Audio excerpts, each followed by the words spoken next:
Halo Sobat Strada, selamat datang di Starcast Strada Podcast bersama saya Jessie yang akan menemani podcast kali ini. Starcast akan hadir setiap 1 bulan sekali, tentunya dengan tema yang menarik. Nah, di bulan November ini kita akan mengangkat tema tentang pahlawan nasional. Dari beberapa pahlawan yang ada, kami akan memperkenalkan salah satu sosok pahlawan muda yang cukup famous di daerah Tangerang. Nah, pahlawan ini juga menjadi salah satu nama jalan yang terletak di kota Tangerang, yaitu sosok Daan Mogot. Nah, podcast kali ini kita kedatangan tamu istimewa. Di sini sudah hadir yang pertama ada Bapak M. Alfian Nugraha Fauzi MPD dan juga Ibu Hana Budi Asi. Selamat datang Kang Alfian dan juga Ibu Hana. Iya, terima kasih kepada Bu Jessie dan juga Sekolah Strada yang sudah mengundang saya untuk hadir di podcastnya. Terima kasih Bu Jessie sudah mengundang. Oke. Nah, Kang Alfian dan juga Bu Hana ini merupakan seorang guru. Selain itu, Kang Alfian ini juga menjadi seorang founder dari Tangerang Heritage. Nah, mungkin Kang Alfian bisa memperkenalkan apa itu Tangerang Heritage? Iya, terima kasih kepada Jessie ya. Jadi untuk Tangerang Heritage sendiri sebetulnya adalah sebuah komunitas sejarah yang memang berada di wilayah Tangerang Raya seperti itu. Dan memang kegiatan kami selama ini salah satu adalah kegiatan jelajah sejarah. Jadi kegiatan jelajah sejarah ini memang kami mengunjungi berbagai macam tempat yang mempunyai nilai sejarah di wilayah Tangerang, dan juga kami ada akun sosial media juga di mana seluruh kegiatan kami dan juga kalau mau melihat gitu ya Tangerang di masa lalu atau Tangerang tempo dulu itu bisa cek saja di akun kami di Tangerang Heritage seperti itu.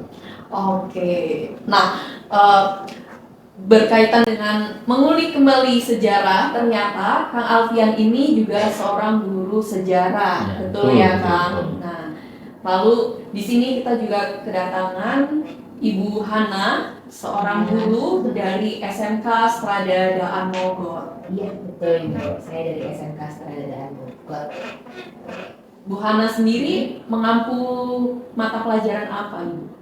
Kebetulan saya mengajar di mata pelajaran produktif akuntansi. Dan juga sebenarnya saya merupakan seorang alumni juga dari SMK Strada Daan Mogot. Jadi mengajar kembali di alma mater. Gitu. Berarti sudah sangat mengenal SMK Strada Daan Mogot ya? Ya sudah lumayan mengenal SMK Strada Daan Mogot. Oke, nah ngomong-ngomong membicarakan tentang profesi seorang guru, hari ini kita juga merayakan Hari Guru Nasional. Nah, kami mengucapkan selamat Hari Guru untuk Bapak Ibu guru yang ada di Indonesia semuanya. Dan kita ingin tahu nih, sebagai seorang guru, apa harapan Kang Alfian untuk Bapak Ibu guru di Indonesia? Iya, terima kasih Jessie ya. Memang saya berprofesi sebagai seorang guru juga kebetulan. Jadi harapan saya tentunya di Hari Guru Nasional ini kebetulan bertepatan juga gitu kan. Tentunya saya berharap bahwa Bapak Ibu guru dapat melaksanakan tugas dengan sebaik-baiknya, karena memang menurut saya Bapak Ibu guru di Indonesia adalah yang terbaik ya, karena sudah memiliki peran yang sangat besar tentunya bagi generasi muda saat ini gitu ya, karena memang generasi muda kita ini adalah penerus gitu kan, penerus bangsa kita ke depannya. Jadi dengan bangsa yang cerdas tentunya bangsa kita ke depan ini akan menjadi bangsa yang disegani oleh dunia tentunya. Dan juga saya berharap Bapak Ibu guru tetap semangat bertugas sebagai seorang guru seperti itu. Oke, terima kasih untuk harapan-harapannya Kang Sama-sama, Alfian. Nah, Jessie. untuk Bu Hana sendiri, apa harapan Ibu nih sebagai seorang guru SMK untuk para Bapak Ibu guru di Indonesia? Ya baik, terima kasih Bu Jessie. Sebelumnya saya mengucapkan selamat Hari Guru untuk Bapak Ibu guru hebat yang ada di Indonesia. terima kasih juga untuk pelayanannya selama ini mendampingi siswa-siswi yang tidak hanya mengajar di kelas tapi juga mendampingi peserta didik dalam membentuk karakter mereka menjadi yang lebih baik dari sebelumnya. Apa yang Bapak Ibu guru lakukan semua ini sudah hebat, sudah luar biasa. Jadi pengorbanan Bapak Ibu guru seperti pahlawan tanpa tanda jasa ya Bu ya. Gitu, dan besar harapan saya untuk Bapak Ibu guru yang ada di Indonesia semuanya semoga tetap diberikan sehat terus, sehat, kuat, semangat dalam menghadapi segala hal ya, mulai dari pembelajaran ataupun hal-hal lainnya. Jadi semua Bapak Ibu guru tetap diberikan kesehatan, semangat, dan harapannya bisa sejahtera. Nah, itu yang paling penting ya. Iya, betul. Sejahtera. Oke. Terima kasih untuk harapan dari Kang Alfian dan juga Ibu Hana untuk Bapak Ibu guru di Indonesia. Semoga apa yang diharapkan ini juga menjadi doa untuk Bapak Ibu guru semuanya. Ya. Kang, boleh cerita nggak sejarah tentang Tangerang itu seperti apa? Iya, jadi kalau ngomongin Tangerang sih sebetulnya ada tipologi namanya ya gitu. Jadi asal muasal katanya dari mana sih gitu kan, Tangerang gitu kan. Memang kalau kita perhatikan, kalau kita ngomongin nama wilayah, nama tempat itu kan pasti ada sejarahnya gitu kan. Jangankan nama Tangerang yang besar gitu kan, nama kampung aja dan ada sejarahnya gitu kan. Nah kita kalau lihat Tangerang sebetulnya ada beberapa versi sih sebetulnya ya, termasuk berkaitan dengan benteng. Nah jadi sebetulnya Tangerang tuh punya benteng juga gitu, namanya Benteng Tangerang. Bukan benteng Makassar ya? Nah itu dia, jadi ada kaitan juga nih. Oh, ada. Jadi Benteng Makassar, Benteng Tangerang. Jadi kalau benteng, kenapa di Benteng Tangerang disebut juga dengan Benteng Makassar? Karena memang si Benteng Tangerang ini prajurit-prajuritnya itu adalah berasal dari orang Makassar. Jadi kalau kita lihat sebetulnya Benteng Tangerang ini benteng VOC. Benteng VOC yang dibangun oleh VOC sebagai benteng pertahanan. Nah letaknya di mana? Jadi kalau kita lihat letaknya sendiri sebetulnya yang sekarang itu menjadi Robinson dan Bank BNI, kira-kira di sekitar situ lah. Jadi dekat sekolah Strada yang SMP. Nah daerah situ dan Mogot daerah situ menghadap ke seberangnya. Jadi ke seberang Sungai Cisadane-nya, karena waktu itu di seberang itu adalah wilayah Kesultanan Banten lah. Nah, jadi para prajuritnya itu memang berasal dari Makassar, makanya disebut Benteng Makassar. Nah, inilah yang ada kaitannya sama nama Tangerang tadi. Jadi orang Makassar itu kan tidak apa ya, kalau menyebutkan melafalkan kata N itu kan ada eng-nya. Seperti contohnya makan, makang gitu kan. Nah, jadi sebenarnya Tangerang itu Tangerang awalnya, tapi Tangerang. Nah, tapi lama-lama karena mereka tadi menyebutkan N jadi eng tadi, Tangerang jadi Tangerang. Nah, ada sebutnya Benteng Tangerang gitu kan, karena tadi ada istilahnya penyebutan lafal tadi dari orang-orang Makassar yang memang bertugas sebagai prajurit VOC pada saat itu. Nah, selain tentunya kalau kita lihat asal muasal Tangerang tadi dari versi yang lain juga berkaitan erat dengan penanda gitu. Jadi di era tadi ini masih era yang sama lah gitu kan, VOC gitu kan dengan Kesultanan Banten. Jadi sebenarnya Tangerang itu adalah penanda apa ya? Ada tugu dulu gitu kan. Yang kalau nggak salah sekarang itu terletak di daerah Grendeng. Daerah Grendeng. Nah, Grendeng itu sebenarnya dulu ada tugu penanda gitu kan. Nah, itulah bisa dikatakan asal muasal nama Tangerang berkaitan dengan tugu itu sebetulnya. Nah, itu kalau kita ngomongin tentang asal muasal Tangerang gitu kan, walaupun sebetulnya nggak bisa dipisahkan juga dari 3 Arya, 3 pemimpin. Nah, jadi Tangerang itu dulu tahun 1600-an mereka kita pernah punya pemimpin namanya ada Arya Wangsakara, Anda pernah dengar ya? Arya Yuda Negara sama Arya Jayasantika. Nah, itu bisa dikatakan sebagai tokoh Tangerang tuh mereka itulah gitu. Jadi bahkan Arya Wangsakara itu sudah ditetapkan sebagai pahlawan nasional dari Banten gitu. Nah, yang 2 lagi kebetulan makamnya adanya di kota Tangerang. Jadi kalau yang tadi Arya Wangsakara makamnya di Kabupaten Tangerang, nah kalau Arya Yuda Negara sama Arya Jayasantika itu di wilayah kota Tangerang. Dan kedua makamnya sudah ditetapkan sebagai cagar budaya.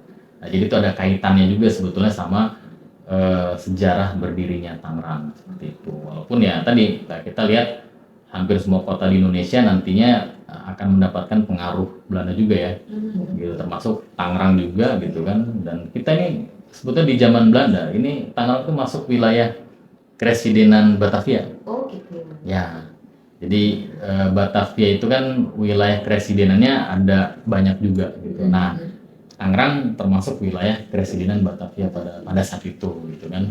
Jadi bisa dikatakan dari dulu ya memang kita wilayah Jakarta sebenarnya gitu kan, Batavia. Cuma kan setelah Indonesia merdeka, Jakarta bikin provinsi sendiri, Tangerang masuk ke Jawa Barat, provinsi Jawa Barat gitu. Dan sekarang kita masuk ke Banten. Ya, jadi itu kalau kita ngomongin masa kolonial seperti itu sebetulnya. Gitu, Mbak. Ya. Oke. Nah, terus kalau terkait dengan Daan Mogot sendiri, Ya. nah seperti apa sih Daan Mogot itu dikenal sebagai orang Tangerang sendiri nih? Ya, jadi kalau ngomongin Daan Mogot sebetulnya tentu itu sesuatu yang sangat familiar ya. Mungkin kita lebih mengenalnya karena jalan sebetulnya ya, karena nama jalan gitu. Jadi kalau kita lihat sejarahnya sendiri, memang kalau bagi orang Tangerang, saya kira sebetulnya masih belum banyak orang Tangerang yang tahu tentang Daan Mogot. Mungkin taunya lebih sekedar nama jalan gitu kan, gitu. Tetapi belum tahu sejarahnya seperti apa sih gitu kan Daan Mogot itu. Padahal sebetulnya Daan Mogot punya sejarah yang panjang sekali gitu kan, terutama khususnya bagi wilayah Tangerang. Walaupun mungkin Daan Mogot bukan orang asli Tangerang, tetapi dia punya peran yang penting terhadap sejarah Tangerang itu sendiri gitu. Makanya namanya pun diabadikan sebagai nama jalan utama gitu ya di Tangerang. Bahkan namanya bukan hanya di Tangerang, dari Jakarta kan itu jalan dari Grogol sampai ke Tangerang ya cukup panjang gitu kan. Berarti kan itu sosok yang sangat spesial sekali gitu kan. Dan ditambah lagi memang kalau kita perhatikan Daan Mogot ini ya tadi karena perjuangannya itu ya, meninggal dalam usia yang masih sangat muda, rela mengorbankan jiwa dan raganya gitu kan untuk negara kita gitu kan, untuk bangsa dan negara. Dan inilah mungkin yang sebetulnya perlu diketahui oleh banyak orang gitu kan, bahwa Tangerang ini sebetulnya punya sejarah yang cukup panjang juga gitu kan, terutama di era-era perang kemerdekaan. Karena selama ini mungkin kita kalau ngomong sejarah, belajar sejarah itu di sekolah pasti pahlawannya lebih pahlawan yang populer gitu kan. Nah, tetapi kita untuk sejarah lokalnya gitu kan, kadang kita juga belum mengetahui banyak gitu. Nah, jadi Daan Mogot ini bisa dikatakan sebagai salah satu contohnya lah gitu kan. Artinya mereka nggak kalah kok gitu, dan Mogot nggak kalah juga sama pahlawan lain gitu kan, punya peran dan jasa yang sangat besar gitu kan, bahkan sampai rela mengorbankan jiwa dan raganya untuk mempertahankan kemerdekaan bangsa kita seperti itu. Oke. Nah, kalau Bu Hana sendiri nih, Ibu sebagai guru bahkan dulu sekolah di SMK Strada Daan Mogot ya. Nah, mengenal sosok Daan Mogot itu seperti apa sih Bu dari yang Ibu tahu? Iya, kalau dari Daan Mogot sendiri ya, sebenarnya ini salah satu nama pahlawan yang menjadi inspirasi untuk SMK Strada Daan Mogot sendiri itu ya. Dan sebenarnya kalau SMK Strada Daan Mogot itu kita lebih dikenalnya dengan Damos, yaitu Daan Mogot School, itu singkatan dari Daan Mogot School gitu. Orang tahu SMK Damos yaitu Daan Mogot School dari SMK Strada Daan Mogot. Gitu. Memang ini inspirasi juga untuk kita semua, terutama untuk orang-orang yang bernaung di dalamnya. Kalau kita panggilnya dengan Damosian. Jadi SMK Damos, orang yang bernaung di dalamnya ada itu dari peserta didik dan juga dari gurunya, itu disebutnya Damosian. Yang pasti kalau dari Daan Mogot sendiri kita bisa belajar banyak ya, terutama kan ini SMK, dan juga tadi yang kita dengar bahwa kalau Daan Mogot itu meninggal gugur di usia yang muda, yang range usianya tidak jauh dari anak-anak SMK. Yang pastinya kita juga harus meneruskan semangatnya dari Daan Mogot itu sendiri sih. Jadi memang usia muda yang jangan dikira nggak bisa apa-apa ya Pak ya. Usia muda tuh bukan berarti nggak bisa apa-apa, tapi ya contoh dari Mayor dan Bogor yang berani berjuang gitu kan, jiwa raganya pun rela diberikan. Terus anak-anak SMK itu ya diajarkan untuk meneruskan semangatnya dia gitu dari garda gitu sih. Nilai yang bisa diterapkan terhadap generasi muda sekarang itu seperti apa dari sosok Daan Mogot? Ya, jadi sebetulnya kalau kita perhatikan memang ada banyak nilai yang bisa diambil ya, terutama oleh generasi muda saat ini dari seorang Mayor Daan Mogot. Yang pertama adalah dengan jiwa muda gitu ya, ternyata beliau ini sampai rela mengorbankan nyawanya. Jadi artinya berbuat yang terbaik untuk bangsa dan negara itu nggak dilihat dari usia gitu ya. Artinya masih muda, usia muda pun kita bisa berbuat yang terbaik untuk bangsa dan negara kita, walaupun itu sampai harus mengorbankan nyawa, jiwa dan raga. Kemudian yang berikutnya adalah nilai-nilai nasionalisme itu yang paling penting ya, karena sebetulnya kalau kita perhatikan saat ini semangat nasionalisme ini mulai berkurang lah gitu kan di kalangan generasi muda. Makanya dengan adanya kisah heroik dari seorang Mayor Daan Mogot ini, siapa tahu ini menjadi semangat baru gitu kan, bagaimana generasi muda semakin tumbuh nilai atau jiwa nasionalisme dan patriotismenya, termasuk tadi nilai kedisiplinan. Nah itu termasuk juga bagian penting terutama untuk generasi muda kita saat ini seperti itu. Nah, kalau untuk Bu Hana sendiri, nilai-nilai yang diterapkan dari Daan Mogot ini, kalau kita terapkan di lingkungan sekitar sekolah ya, khususnya itu seperti apa bentuk nyatanya yang bisa kita? Ya, baik. Untuk nilai-nilai yang bisa kita dapat dari Mayor Daan Mogot, seperti tadi yang disampaikan oleh Alvin banyak sekali ya. Salah satunya untuk disiplin dan juga keberanian, terutama ini kan di SMK Strada Daan Mogot gitu ya, untuk SMK Strada Mogot yang usianya memang range-nya mirip-mirip dengan Mayor Daan Mogot gitu ya. Ya berarti di sini yang ketika kita dihadapkan dengan dunia saat ini yang serba instan gitu ya, berani serta disiplin itu hal yang sangat penting. Contohnya disiplin, misalnya kalau kita di sekolah pasti ada ketika mengikuti pembelajaran itu ada step by stepnya, setiap ada langkah-langkahnya, tidak instan. Jadi apa yang dilakukan itu tidak buru-buru instan langsung jadi gitu. Enggak. Begitupun pasti Mayor Daan juga seperti itu. Jadi ada langkah-langkahnya, step by stepnya. Jadi yang kita pelajari saat ini, yang kita lakukan saat ini itu memang tidak bisa kita lihat sekarang hasilnya, tapi nanti ketika 5 tahun sampai 10 tahun mendatang itu baru kita bisa lihat hasilnya. Contohnya juga untuk seorang pendidik ya, pendidik juga seperti itu ya. Yang kita berikan kepada peserta didik pun ketika kita berikan hari ini, pembelajaran hari ini, mungkin anak-anak tidak langsung menerimanya sekarang gitu ya, tidak langsung berbuah sekarang, tetapi nanti akan kita lihat hasilnya ketika mereka sudah tahu gitu ya, sudah bisa memberikan hasilnya 5 sampai 10 tahun mendatang gitu. Jadi kedisiplinan dan keberanian yang memang yang harus dilakukan.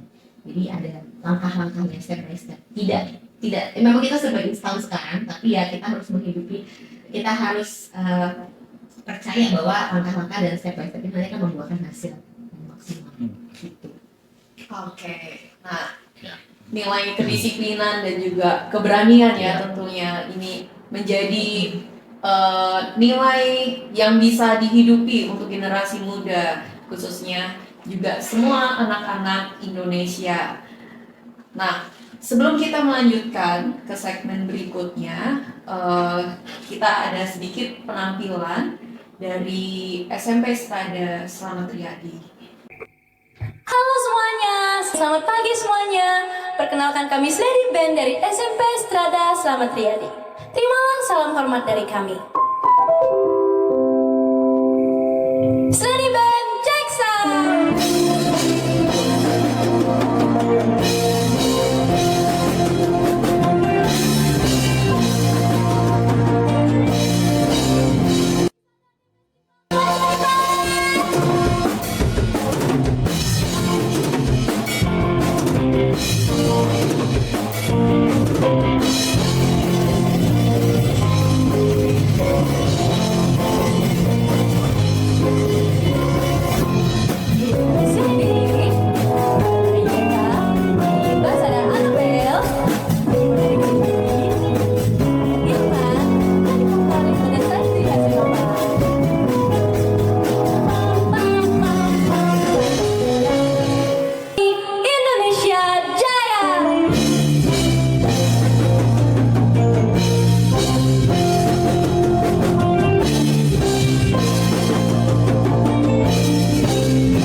Terima kasih. Tadi penampilan dari SMP Strada Slamet Riyadi, keren-keren ya mereka menyalurkan bakat-bakat seni musiknya dalam sebuah lagu bersama kolaborasi dalam band. Oke, nah kita akan melanjutkan untuk ke sesi berikutnya. Nah ini pertanyaan untuk Akang Alfian. Nah, tadi kan nilai-nilai dan juga semangat dan mogot sudah disampaikan ya. Nah, lalu untuk bisa kita terapkan di dalam kehidupan sehari-hari itu seperti apa, Bapak, contohnya? Iya, jadi kalau kita lihat bahwa dan mogot ini tidak hanya sebagai seorang pahlawan ya, tetapi bisa menjadi teladan buat kita semua dan juga nilai perjuangan itu bisa kita terapkan dalam kehidupan sehari-hari. Seperti yang pertama adalah bagaimana berjuang gitu ya, berjuang untuk bangsa dan negara. Karena sebetulnya perjuangan ini gitu kan, perjuangan untuk bangsa dan negara ini sebetulnya tidak hanya dilakukan oleh pahlawan saja sebenarnya, tetapi kita yang hidup sekarang gitu kan, di generasi sekarang dalam kehidupan sehari-hari juga bisa gitu kan, terutama mungkin berjuang untuk bagaimana bisa mendapatkan ilmu ya, karena sebetulnya pendidikan itu perlu diperjuangkan ya. Jadi kita bisa mengambil nilai-nilai perjuangan dari seorang Dan Mogot adalah bagaimana untuk mendapatkan pendidikan kita perlu berjuang gitu, karena dengan perjuangan yang kita lakukan tentunya kita akan mendapatkan hasil yang maksimal juga dan bisa kita rasakan mungkin di kemudian hari nantinya, seperti itu. Nah, untuk pesan-pesan sendiri nih untuk generasi muda, Ibu Hana, kira-kira dari teladan tokoh atau sosok Daan Mogot ini yang bisa diberikan kepada generasi muda itu apa?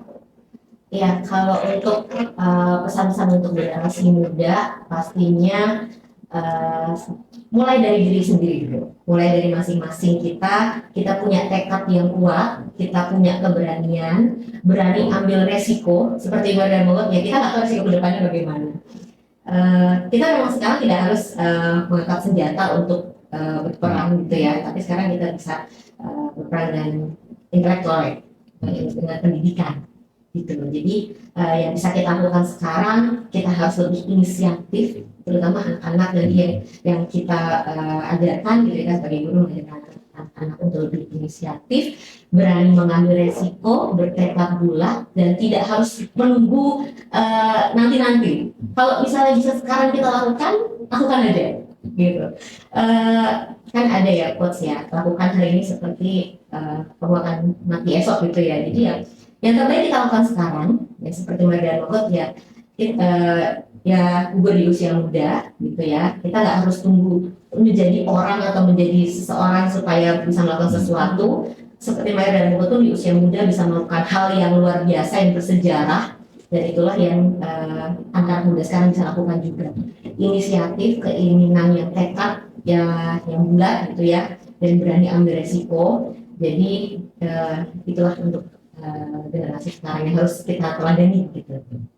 Oke, nah Sobat Muda Strada, itu tadi nilai-nilai dan yang bisa kita dapatkan dari pahlawan kita Daan Mogot. Nah, tentu saja kita semua mengajak generasi muda, khususnya di perkumpulan Strada dan juga dimanapun generasi muda di Indonesia. Yang tadi ya, yang pertama, mempunyai tekad, tidak menunggu nanti-nanti, tetapi kini, sekarang, ketika di usia muda. Lalu yang berikutnya, tentu juga memperjuangkan. Nah, saat ini kita juga bisa memperjuangkan hak kita dalam dunia pendidikan untuk memperjuangkan yang terbaik untuk tentunya demi masa depan. Dan tentunya juga menjadi calon-calon generasi emas Indonesia ke depannya. Nah, dari sini kita belajar juga untuk Daan Mogot. Dari Daan Mogot kita belajar menjadi seorang pemimpin sejati, di mana Daan Mogot berani bertindak, disiplin, dan juga rela berkorban untuk kebersamaan. dan untuk memperjuangkan tentunya kemerdekaan Indonesia.